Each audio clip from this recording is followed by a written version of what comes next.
watching O-Face Wrestling. That's right. O-Face Wrestling. Listen to the podcast. Listen. They are Dark Side approved. Holiday approves it. O-Face Wrestling. I'll be listening. Will you? I'm the one-eyed, thick-thighed woad, and you're watching O-Face Wrestling. Come and listen to O-Face Wrestling Podcast with your favorite Siren the Voodoo Doll, aka Nina Monet. Hey everyone, thanks for joining us today on O-Face Wrestling. This is your host JT, and today I am joined by O-Face team members Christy and Miss Jaxie over here. Hi. All right, so today we are going to be doing a spotlight episode on two wrestlers at the same time, Paige and AJ Lee, aka the Freaks and Geeks. Now the reason why I wanted to do both of them, because we did do a spotlight episode on AJ Lee like a year ago. Was it that long ago? It was something. It was like almost a year ago, but I kind of wanted to Now go back to that and talk about that again. But at the same time, I've been wanting to do a Paige spotlight. So I kind of feel like, they both were in the same era. They both made a similar impact. So why not just do them both at the same time? So, yeah. So basically, both AJ Lee and Paige, they came from the same era. The one thing is they started in two different places. Well, AJ Lee did technically start in NXT. I don't know if Paige was, kind of, but basically, at the height of Paige's career was in NXT, and at the same time, AJ Lee was on, Raw and SmackDown, making a huge impact. So I'm gonna start with you, Jaxie. Like, what's your opinion on AJ Lee and Paige and like the impact they made on the business? I mean, for me, I think both of them brought very similar but also very different sort of I'm gonna say controversies, but I'll explain it. Towards like that being sort of the era of diva wrestling rather than I'm going to class it as female wrestling that we have now, because we didn't actually have any of the SmackDown or Raw women's titles back then. It was just the Divas Championship. So I remember, because I came into I got back into wrestling a little bit later than this, so I kind of went back to watch the female revolution happen, like the build up towards the female Royal Rumble, because that was my first viewing of a lot of the current female wrestlers. And, I heard a lot of stuff about it being kind of driven really from Paige and AJ Lee. So I did go back to watch it. And I've got to say, for me, obviously, if we take into account the fact that I will forever be proud that I come from the same country as Paige, she represents us and made it international. So very proud of her on that front. But for me, her first debut was a debut that I've not seen on WWE in a while, in terms of the impacts that she created from the audience, that probably not most of them knew her the way that others might have from NXT. And certainly, for me, I'd only seen a brief amount of her from before this. So when she came out, and I think was it her debut match against AJ Lee? Yeah. I think she had the debut match, and it was actually, AJ Lee was very, I think, wasn't she a bit, what's the word? She's a bit forward and thought that she could get one over on Paige, and actually offered to put the Divas title on the line. Is that right? Am I right? That was her debut, right? Yep. Yeah. You know what? I just remember. I can remember watching that episode still like it was yesterday, because of the level of impact that it had. Because not only did you have this girl come out from the UK, so it was definitely sort of bringing something new straight away with that accent, but straight away showing her the aggressiveness and the eagerness in the ring. You could tell she really wanted it, and also was very shocked at actually successfully beating AJ Lee. But also, she doesn't look like your average American girl. I think Christy might hopefully agree with me on that. I mean, for me, with I'm not from the US, obviously, so I wouldn't feel. But from being a UK girl, for me, Paige is someone who represents strength in the UK, because she has the strength and the confidence to be herself, dress herself, and appear as herself completely. And that's kind of how a lot of UK girls do come across. There's a lot more sort of breaking out into just being who they are. And I think that was a real page turner for the WWE audience, and they think that they could be different. So yeah, I felt like Paige had a major impact in terms of, you know, the audience watching, and maybe opening up to maybe even a wider range, because she had this sort of weirdness that other people probably couldn't relate to, and I certainly love that about her. You know, I think I remember one of her first interviews as well was about her just never being able to shut up on the mic, and I can relate, you know. So she was just so extremely relatable, and I think that's what really stood out. So what about you, Christy? All right. So a lot of this I've kind of already touched base on when we did our AJ Lee episode, but you know, there's a lot of controversy on when or who started the women's revolution, I should say, in WWE. And again, I've kind of already touched base with this, but Do you feel like you guys are going to know a lot more on this? Because of I'm not sure in terms of the timeline when AJ Lee sort of came into it.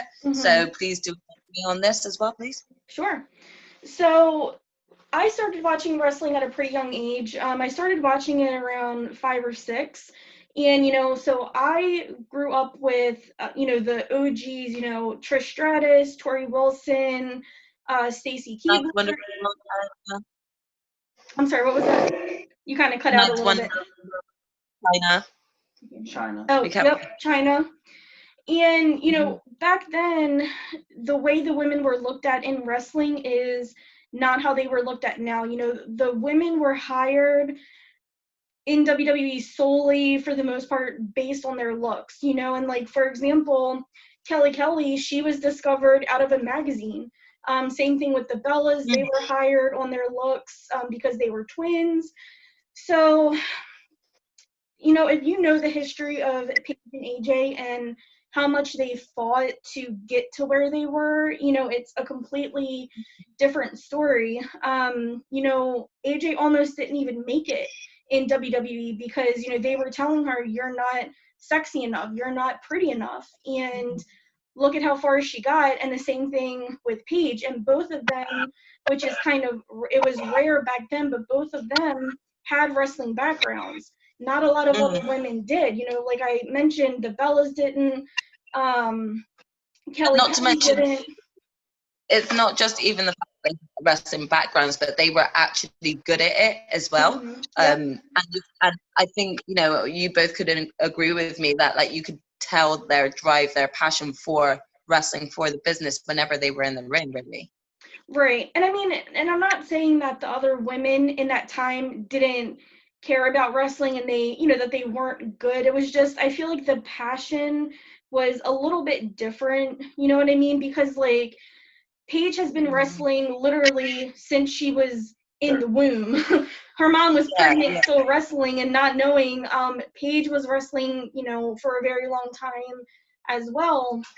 And, you know, so now you have these, I'm sorry? Sorry, just say, like, you know, kind of like back then, in terms of what you were comparing it to, maybe kind of more not looked on to be sort of questioning authority. So maybe, you know, like towards back when, like you said, with certainly around the Trish Stratus, Stacy Keibler era, maybe it was sort of a willingness to comply rather than question authority.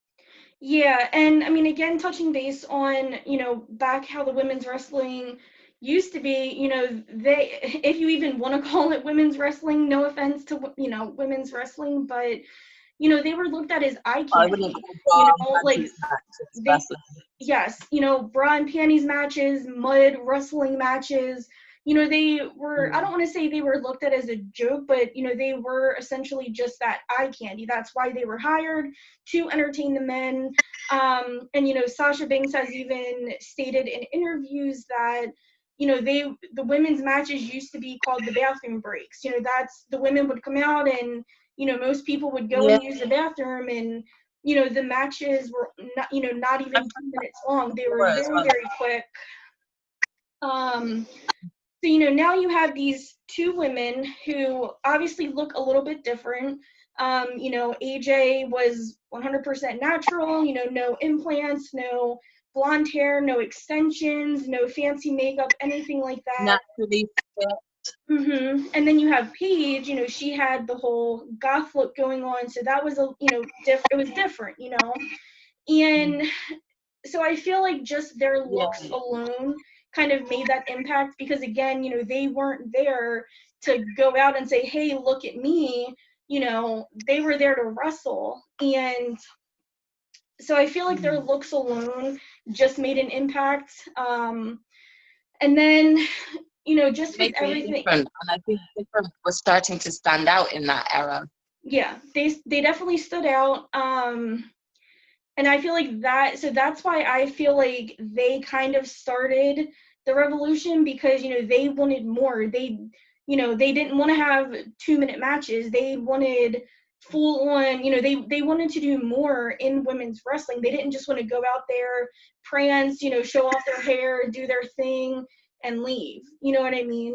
I also kind of remember, you know, sort of like how daring both of them were in the ring. They would actually be a lot more daring than compared to the other female wrestlers back then. You know, not putting any of them down. Obviously, this is just highlighting AJ and Paige, but they really did challenge a lot. And you know, if you're anything like me, who's watched a few episodes of Total Divas here and there, back when Paige was on it, you know, she would try new things out and then get scolded for it and things like that. And it is those little rebellions that ended up elevating her to a higher level, because she wasn't looking to just conform.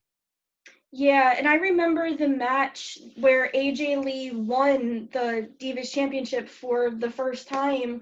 It was between her and Caitlyn, and literally in the first, I think, like, maybe 15 to 30 seconds of the match, Caitlyn, like, took AJ and threw her over the announce table. And, you know, again, like, back then, you didn't really see things like that with the women, you know? So, I mean, I kind of just, like, really lost my train of thought, but that's kind of why I feel like they made an impact, like, from the start, just solely from their looks. What about you? Kind of similar to what you both said, their looks really stood out.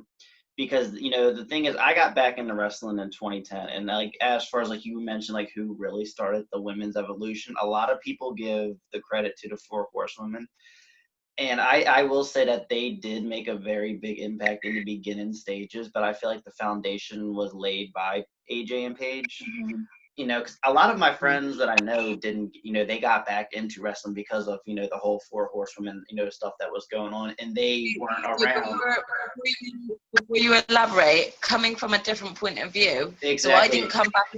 I actually stopped watching wrestling probably when John Cena was really, really taking off, like really, really relevant, you know. So definitely between the stages of 2012 and up until I heard about the first ever female Royal Rumble, and that was the first pay-per-view that I watched and was being introduced to all these new wrestlers. So for me, I never even knew anything about the Four Horsewomen. So for me, I felt like the women's revolution really did steer more coming from them, but mainly because I didn't really find out more about the Four Horsewomen until after I'd already looked into AJ and Paige's previous matches in the past. So I feel like maybe they were a bit more talked about at the time in terms of maybe the ones instigating things. not necessarily always leading the revolution, but definitely I think they may have been the ones that actually instigated the idea for the women to actually all band together and do this revolution. Yeah, see, and that's the thing is a lot of people who weren't fans, prior to all this evolution stuff, they don't really know. There's nothing wrong with that because it's just you just weren't there to witness it. But yeah, because I got back into wrestling in 2010, which was the height of the Divas era, and yeah, it was nothing but models and all out there wrestling and stuff like that, and um I won't take away any credit because yeah, a lot of these women did get hired based off of their looks, whether they had some kind of athletic background or not. But they did go through the training. They did, stick with it, and that's the one thing. Because if you watch Fighting with My Family, Paige, she was far more superior than any of them women. She could not keep up with when they were doing all the running and the lifting and all that kind of stuff. So I will give the credit. They stuck with it. And there's women still to this. When you look back at the movie, you actually think, why wasn't Paige on the main roster sooner? It just makes you think, like, she had all that talent and they were sitting on it for so long. But again, I feel like WWE does this a lot with a lot of wrestlers. They sit on talent and they wait until the fans actually are shouting it in their faces and spelling it out for them. Well, with Paige, the one thing, though, a lot of people don't understand, and when she was in NXT, she was like 20 years old. Supposedly, there's like an unwritten rule where they don't want anyone under 21 traveling with main roster, obviously, because they're underage. They can, drink alcohol, being with some of the older wrestlers and stuff like that. I might be a little bit wrong in the timeline here, but when Paige was in NXT, wasn't she traveling still with some of her family? So wouldn't she still would have been with family, traveling with them? No. So she came when she her and her brother had. Did they have their they came to the US for their tryout, right? I believe so. Yeah, so they flew from the UK. Sorry, I was getting confused in terms of like when if they came together for the tryouts. Oh, it's okay. Sorry, you're kind of like cutting out a little bit, so it was like I couldn't hear what you said. No, so it wasn't. To my knowledge, it was just her and her brother. They came for the tryouts, and then she was the only one that had, out of her and her brother, she was the only one that was essentially brought on to NXT. Yeah. So she moved from the UK to Orlando completely just by herself. She had no family, she had no friends, she knew nobody. She was completely alone. I think I got that. Yeah, I must have got myself confused. And I thought when they went out for the tryouts that they moved out there. No, I'm pretty sure, to my knowledge, her family still lives in the UK because her parents, they own like a small wrestling school. I don't know why. So ignore me. Yeah. No, you're fine. So getting back to what I was basically saying, though, like Paige, so like I said, like as far as the other women, they did go through all the same training, and on some of the women from the Divas era are still around. Not many of them, but you still see Natty. Natty was, actually she was ahead of her time in the Divas era. I will say that, but like Naomi's still here, Tamina's still here, but yeah, like Paige and AJ, like they both kind of going back to the Divas or what I was saying, like it was nothing but like models and and it was the bathroom break. Their matches were very short. It was like maybe a minute long. Yeah, they weren't featured nowhere near as what they were today. It really, like I said, it started with Paige and AJ at the same time. AJ, it started with her on the main roster. And she was a valet. She was really just kind of, hanging with Daniel Bryan or hanging with John Cena. That's when I got back into wrestling. Was when she was with when AJ was with Daniel Bryan, and I remember watching her have a match here, have a match there. They were still very small matches. It wasn't most of the time. I'm pretty sure like he was helping her win a little bit. I guess. I can't really remember everything, but she was getting slowly introduced to wrestling on the main roster. She was, she basically at first was a character, Mm-hmm. and she got so over as a character that led to her becoming Divas champion. And guess what? Her matches were being showcased. Her storylines, WWE in the creative was actually putting a lot of effort into her storylines, Mm-hmm. something we've never seen from women since like the Trish Stratus and Lita days. Mm-hmm. And fans were loving AJ Lee. Then going back to NXT, where Paige was making her big impact. This was before NXT was on. This is before the WWE Network, before NXT was really popular. I personally heard so much noise about Paige online on the internet. I started watching NXT. I subscribed to Hulu just so I could watch that. And her matches, I remember seeing her, and I was like, Jesus, she is like 10 times better than anyone on the main roster other than AJ. And I'm just like, oh my God, why isn't she on the main roster? Then I found out how young she was. I was like, okay, that makes sense. There's a maturity factor there. You don't want a 20-year-old traveling, all around the world and potentially getting themselves in trouble, in which she ended up still kind of doing even after that happened. But yeah, like maturity is a big thing. 20-year-olds will be 20-year-olds, won't they? Exactly, because like WWE, they're really big on their reputation and how their talents handle themselves, and it is something that you have to consider. But yeah, but then again, we also can't say that they've not like had a lot of controversy of it from the past. So sometimes, like when it is that they have hired someone new in, and if they are a little bit older or they have had experience in other places, everyone has a past. So sometimes it's not something that is easily avoidable, but the one thing that ended up making me even stand by Paige even more was how much I felt like a lot of fans turned their back on her as soon as they heard a lot of her past and the controversy that came out around it.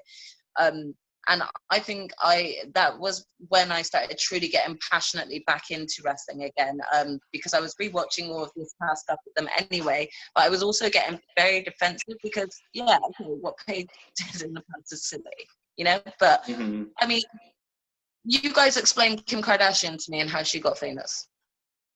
Yeah. How is that any different? And yet she's still getting all this money and stuff.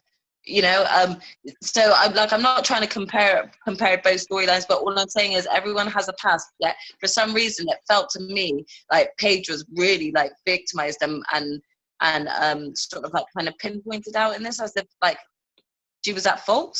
And it's kind of like she had a past. Well, my thing with that is like everyone, does that kind of stuff. I'm not gonna get in details, but it's like not it just doesn't always get recorded. I do feel like that maybe they shouldn't have recorded and did all that kind of stuff, but I don't to me a lot of wrestlers have done a lot of worse things than but like for Paige, like are we gonna go and talk about Seth Rollins and how he cheated on his then girlfriend by sending nudes to someone else, Then there was that like controversy about Ricochet. We still don't know what's going on about Velveteen Dream. But when it comes to a woman, if it's something to do with a woman, then oh my God, bury her. We saw this in China. Yeah. And the sad thing is I've seen a lot of women like turn their back on Paige too, and that's the thing that upsets me. And part of the reason why I really wanted to do a spotlight on Paige is because she made such a big impact in the business. And like no one gives her credit anymore. Like I've tweeted, on Twitter about and calling her a legend. And people are like she's not a legend and all this kind of stuff. Is like people forget she was the first ever NXT Women's Champion. The very first NXT takeover, she was on it defending her title against Emma. She was still to this day the only female ever to hold the NXT Women's title and a main roster Women's title at the same time. She, two-time Divas champion. She ended, AJ Lee's 295-day reign. And she was, like I said, she was good in the ring. Like, she was, at the time, she was 20 years old better than all these other women. And that's obviously no knock on that. But her in-ring skills were just amazing. And it does, like, her injury does suck because there were so many dream matches. Even before her career ended in injury, she was out for like a year and a half, shortly before that, too. So she basically, she had a very short career.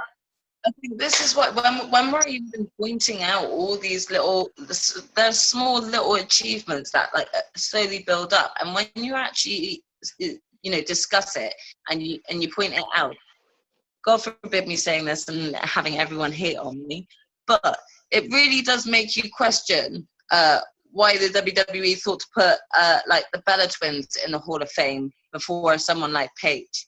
And don't get me wrong, I, being a twin myself, I'm in love with the Bellas. I love the Bellas. I've got nothing against them, and I know that they've done a lot for the women's division as well. But if we're talking about, originators of the female revolution that actually put female wrestlers on the mark, back on the market, we really should be giving more credit to AJ and Paige. Now, I doubt we'll ever get AJ in the Hall of Fame, unfortunately, even though she rightly so deserves. I think we will. My thing is, like, when it comes to the WWE Hall of Fame.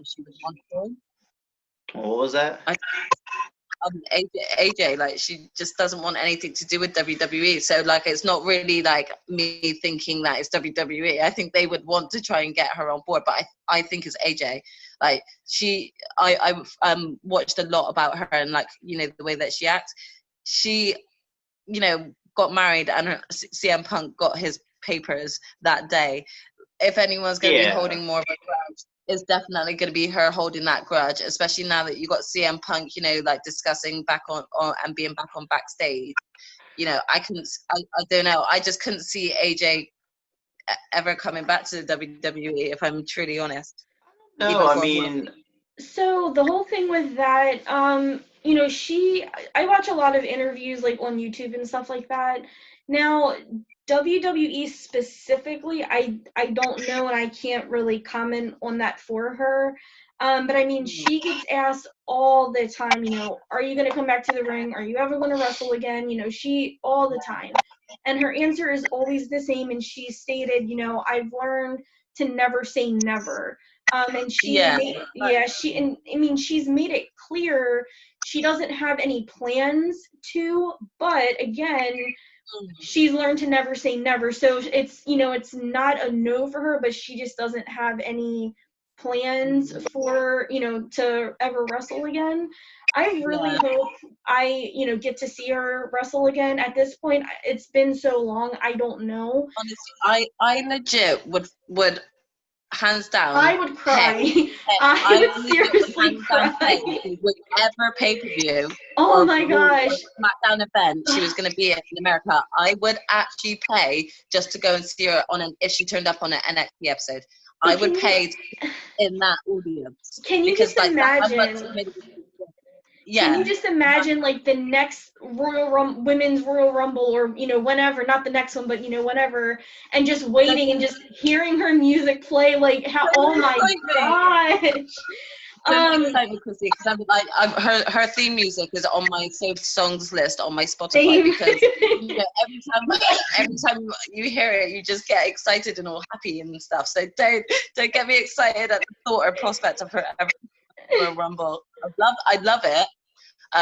But I feel like because of the way that, did you watch it on backstage when they I think it was like a sort of a Christian was speaking to me and joked about, would we ever get an interview with your wife on backstage, and like CM Punk's face was like, I didn't see that in a million years. So for me, I think I just took that more of a, she's never going to want to come back to it. Yeah. But if she does, I would absolutely love it completely.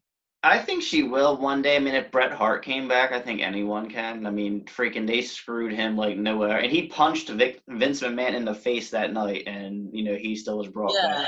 WWE, at the end of the day, they care about money more than the grudge. And AJ Lee coming back in any kind of capacity is it's money, it's ratings. I think at the minimum she'll come back for Hall of Fame. It sucks that she hasn't been inducted into the Hall of Fame yet. I said this before. I feel like the Hall of Fame is very political. It's not necessarily who deserves it more. It's whoever like. We got Mike Tyson and people in there, so it's definitely as you said, more political, I think. And when people bring it up, I say it all the time, like Doink the Clown is in WWE Hall of Fame, and The Rock isn't. You know, The Rock, I think it's, you know, I think they're holding back for one last match. Again, the Rock has been asked quite a few times to be in the Hall of Fame, and he's turned it down every time because what Dwayne Johnson said was, if I go into the Hall of Fame, then The Rock is retired. Like, there ain't no way he's coming back out of retirement. So he's like, I don't want to definitively say yes and go into the Hall of Fame yet and say that that's it. Like, I don't know if it's that. But at the same time, you know, it's wrestling. Plenty of wrestlers have gone into the Hall of Fame and wrestled. Kurt Angle, Goldberg. Ric Flair. You know, to be honest, I think if anything, I think Dwayne's probably just too busy, and he's been using that as the excuse, really. I mean, he's in like every other blockbuster movie coming out lately, so. Oh, I know. He needs to come back for that one last match and then do his whole thing. You know what? No, I know you say one last match, but can I just have 2 last matches then? Because I really would actually absolutely love a really big dream Samoan feud of having The Rock there with the Usos, there with Roman Reigns, there with Nia Jax and Tamina, and just, you know, going against, you know, some sort of really bad evil faction or something like that. Rollins' group. Yeah, like, or maybe Zelina Vega, she can, like, you know. Or that faction, yeah. Yeah, you know, I don't know why. I would just, it's because of, like, obviously following them all on social media. They just all look so cool when they're all together. I would just actually love seeing them all together in the ring. That would be really tight. I would be down for that. See, to me, like, the Hall of Fame, I feel like it's looked at as kind of like a retirement kind of celebration kind of thing. To me, the Hall of Fame, when you get inducted to the Hall of Fame, in my opinion, it's WWE telling that specific superstar that, you know, you've made an impact, you know, in this company. You know what I mean? In my opinion, that's kind of what it should stand for. Still continue to make us an impact even if you're not in the ring anymore. Right. There you go. And I, you know, this is a very controversial topic, but I do want to touch base on it because I feel like all opinions should matter and should be out there, because a little bit ago you had asked, you know, why are the Bellas being inducted into the Hall of Fame and not AJ, not Paige? And, you know, this is no disrespect to any of the Bella fans, Bella Army, or anything like that. I mean, any disrespect either. Yeah, it's really no disrespect to anybody, not even the Bellas themselves, but it's kind of like, you know, to me, it's kind of a slap in the face a little bit that they were inducted into the Hall of Fame before AJ, before Paige, before Mickie James, even Chyna. Even Chyna. Yeah, even Chyna. Like, Chyna's only had, like, reference in being in DX when she did so much. She was the first female Intercontinental champion. I remember watching that match and actually turning around to my dad and saying, I want to be as strong as her and beat up all the guys. You know, like, she made me want to be strong, you know? How can you say she's not had an impact because you at the authority end can't get over her past when we all have? She's done more good than what you give her credit on. And it's just, it is really hard because it's no disrespect. Again, like I said earlier, I feel like the Bellas have had major impact, not just on the wrestling stream, but even like sort of bringing live commentary to their lives, seeing in the days of the lives of the wrestlers, which has really been insightful and opened a lot of doorways for documentaries that we're now getting now, like the Undertaker and stuff, which has been great. So I'm not discondoning anything that they've done, but obviously being on the subject of today's topic, I honestly do still believe that both AJ and Paige impacted female wrestling a lot more deserving to be in there already. And a lot of Bella fans, you know, they'll justify it and they'll say, well, because, you know, you list Paige's accomplishments, you know, you can list AJ Lee's accomplishments, and the Bellas getting inducted to the Hall of Fame is solely, in my opinion, based on popularity because they're popular. I feel like that's, other than that, popularity and kind of star power as well, in terms of, you know, Brie Bella is married to Daniel Bryan, which means there's going to be always exposure about the fact that, you know, that lures in the men again from the Daniel Bryan aspect as well. So and obviously back when Nikki was dating John, they exploited that quite a lot as well, you know. So yeah, I think it was all kind of about maybe the presence that they left more than the impact.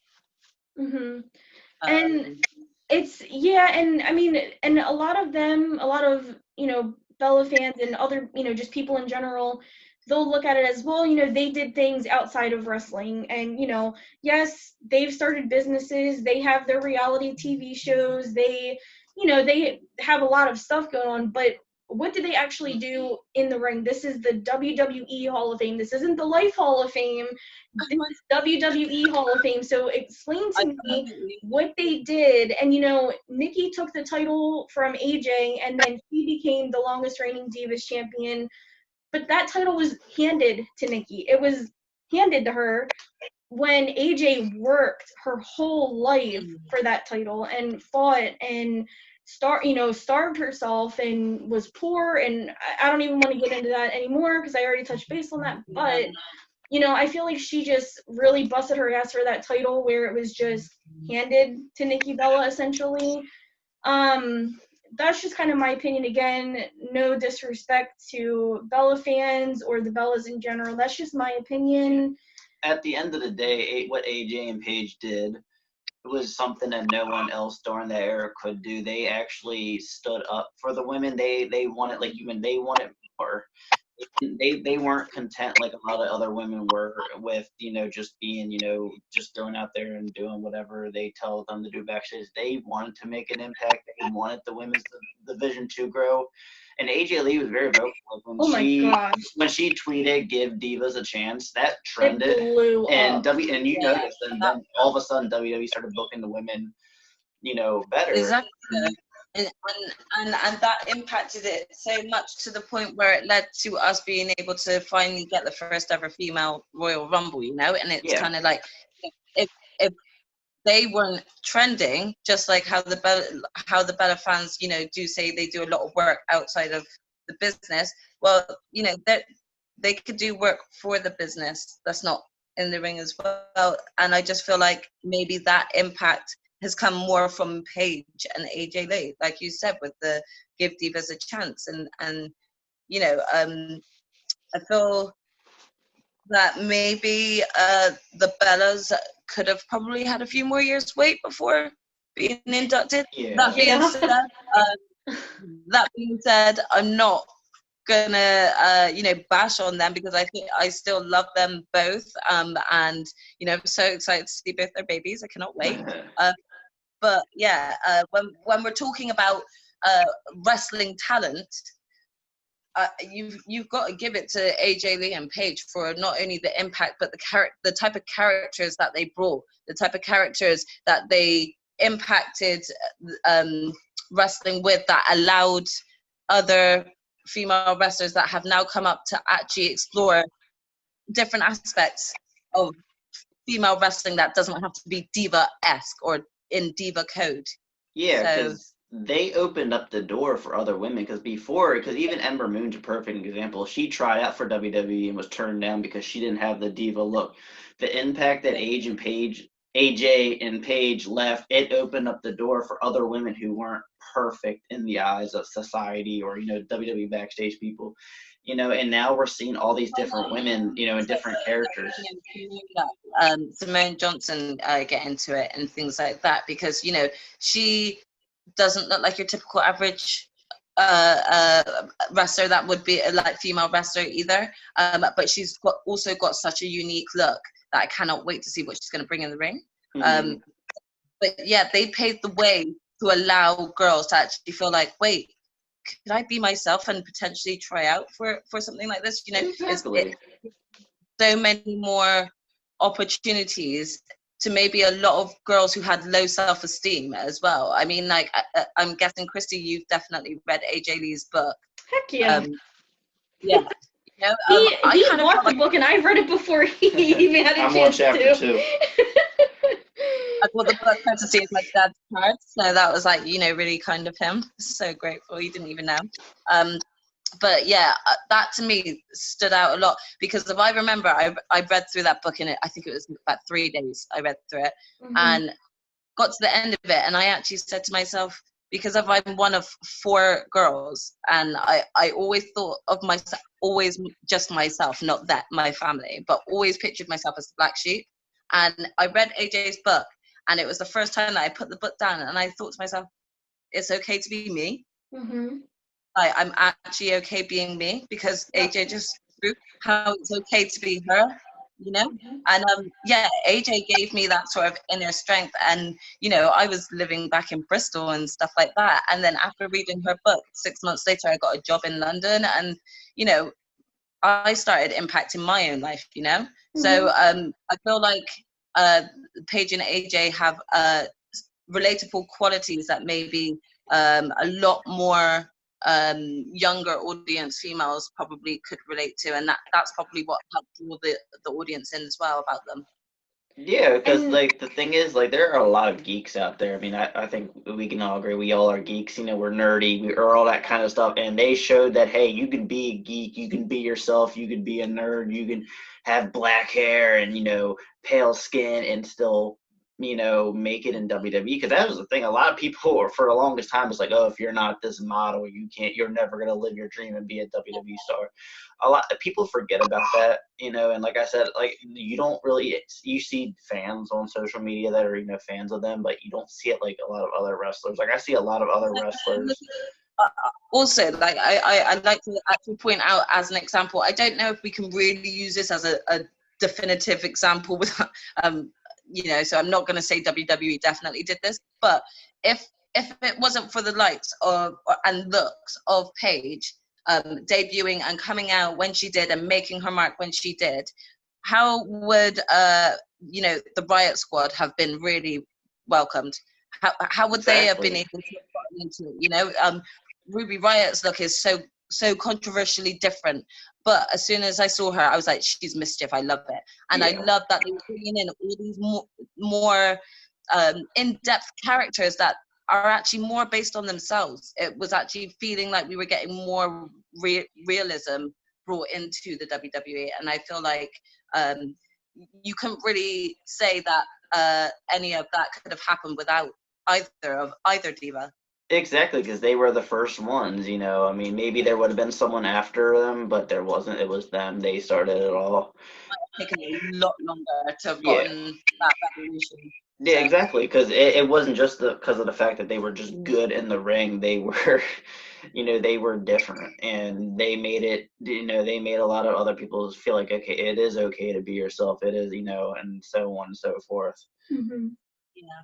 And Paige even, I can't remember when it was, but she was out in the ring.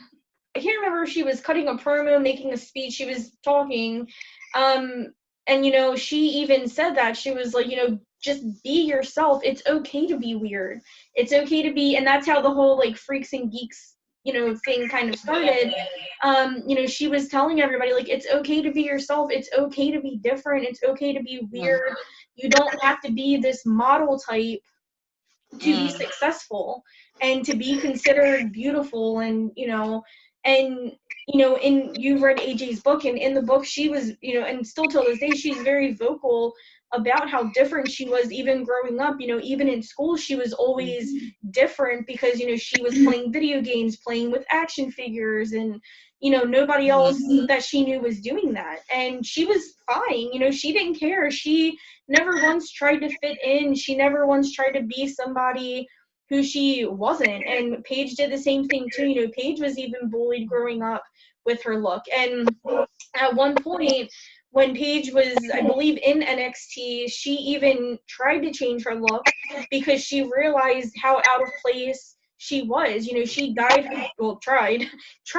dyeing her hair blonde and, to fit in. And because all of the other girls that she was at the performance center with were dancers, cheerleaders, models, whatever, and they were, blonde, again, the model type. And so she even at one point tried fitting in. You can even look at embarrassing pictures on Google, but she even tried fitting in, dyeing her hair blonde, and at the end of the day, she was just like, no, like, this isn't me. No, it's not happening. So yeah, I don't care what anybody else says about the women's revolution. In my opinion, they both started it. Whoever finishes it, whoever took the ball and ran with it, whatever, I don't care. There were definitely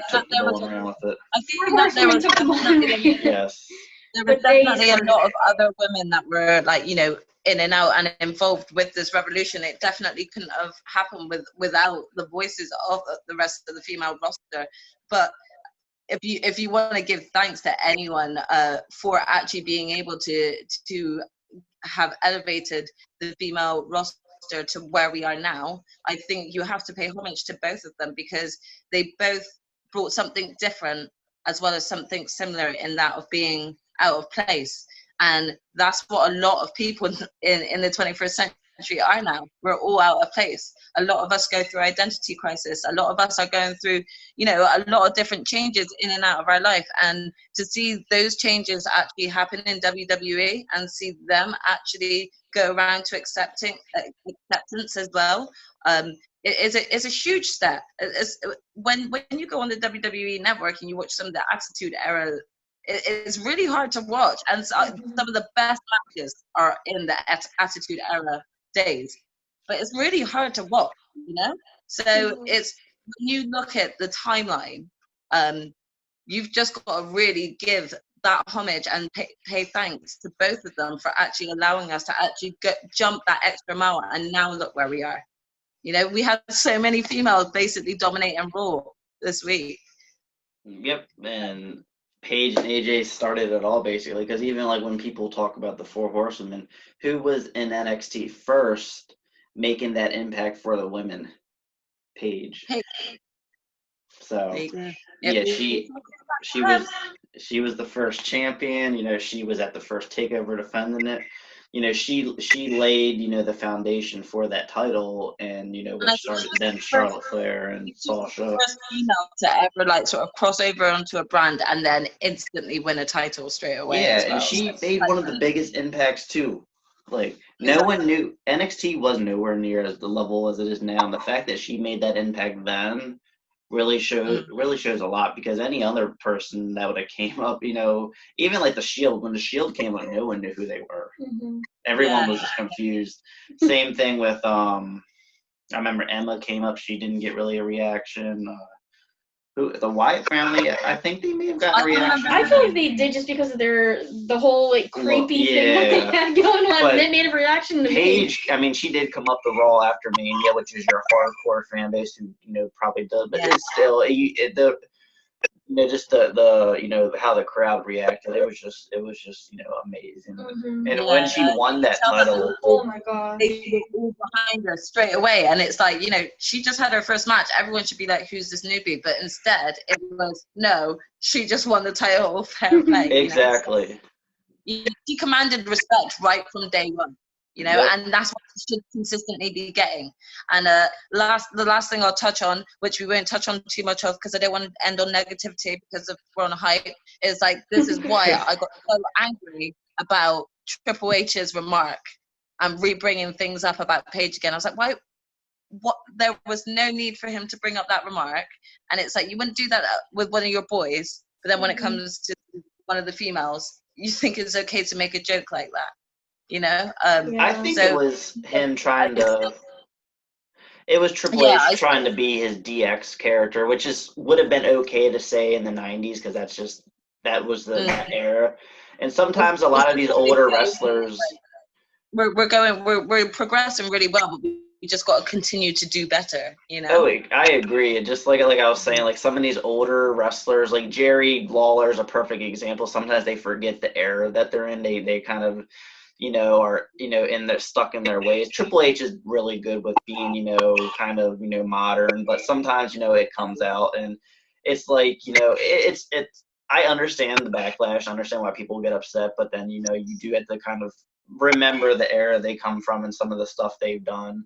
But I do agree with you. Don't get me wrong, I wasn't really bringing up the sort of Triple H aspect to be like bashing on Triple H. It was more just re-bringing up the fact of Paige's past continuing to just be brought up for no reason. That there's no need for it. When you look at how much of an impact, a positive impact she's had on the wrestling ring, is there any need to bring up a past that no one else is caring about? Exactly. So I was kind of coming to get background to that, more or less, not really bashing on Triple H, but just bashing on what him bringing up the past again. We don't need to keep looking at the past. Let's keep looking at the future. That's what AJ and Paige were fighting for, and that's what we got. Yep. Yep, I totally agree. Anything you wanted to touch bases on last before we end this episode? I think I got it all out. Hey, she got it all out and some more. And some more. Yeah. Yeah, for me, like I said. I feel like you let us talk most, or maybe me. Sorry. Yeah, but like for me, like at the end of the day, I just feel like AJ and Paige, they laid the foundation. They, like I said, like the Four Horsemen took the ball and ran with it, which at the end of the day opened up more and more doors for other women. But AJ and Paige, they had, like I said, they had that passion. They had that desire to want more for not just themselves, but the other women, which is something we also didn't see during that era. And that kind of stems from them growing up as fans and going through the indies and stuff like that. Because if you, at the end of the day, if you didn't come from the indies, you may not necessarily have that passion. Now, I've always kind of looked at, wrestlers who didn't come from the indies as kind of like, I kind of looked down on them at first, but then there are other, like I will say Bianca Belair, she takes this business so freaking seriously. So does Charlotte. So does Charlotte Flair, yeah. And the way that I look at it, because I've also mentioned this before, I don't want to say I look down on wrestlers that just come to the company without having a background, but to me it's kind of like, would the New England Patriots hire a quarterback from off the street? What is it, the NFL, they bring people on their team from, what is it, college football? Yeah, college football. They don't just pick somebody, randomly because, you look good. They pick somebody with experience. And I've kind of always said that, like, that I prefer WWE to bring people in with background wrestling experience. But then, like you mentioned, you look at Charlotte, you look at Bianca Belair, who has no wrestling experience, and look at how amazing they are. But then, it is ultimately all down to whether or not we see that drive and that passion, that whether or not they see that they really want it. Because but like, not even that. It's it does kind of come from yourself as well. For example, Eva Marie, she did try. She even went and had like personal training, and Brian Kendrick. She just couldn't do it. Yeah, some people, it's just not for them. Yeah, it's just not for them. It's again, like back then, I think they were bashing on a lot of the scheduling that was happening back then. They were doing a lot of traveling, I think, back then. So yeah, there definitely is always different aspects to play at hand. But it's like, if we can't see that you guys are individually working for this for yourself, why should we be happy with knowing you've just been handed it on a plate? Exactly. And even though, like, I don't think that Charlotte's a bad wrestler, and it's not that I dislike Charlotte, but it's like I'm fed up of seeing her because I feel like we're just constantly spoon-fed her, and to me, as of late, if we see Charlotte in a match, I don't expect whoever she's facing to win. I expect them to definitely be jobbing to her. Yeah. And so I don't even know how they get out of that. So it's just all about kind of like, it is all about the person as well as the creative. Like, it has to work together as a team, doesn't it? Exactly. Yeah. All right. Well, so any other things that we all have to add? No, we're good. We're good. I think we got our system now. Yes, I feel relieved. So, I'm going to end this with thanking you all for joining me today over here at O-Face Wrestling. Thank you, Christy. Thank you, Jaxie. I definitely really wanted you a part of this because I know when I originally was thinking about just a Paige solo spotlight, I was like, well, hey, Jaxie's from the UK. I'm sure she has some kind of appreciation for Paige. I was like, that'd be fun to do with her. I'm really glad that you asked me to be part of this one, because I was itching to kind of really get into talking about Paige and what she accomplished and what I felt she had accomplished for us in the UK. So very, very proud of her. So thank you again for having me on your show, guys. Yeah, no problem at all. Thank you again for joining us, and thank you all for listening to our episode. Make sure you subscribe to us on YouTube, like us on Facebook, and follow us on Instagram and Twitter. And thank you all for joining us today. Thanks. Bye-bye. Bye.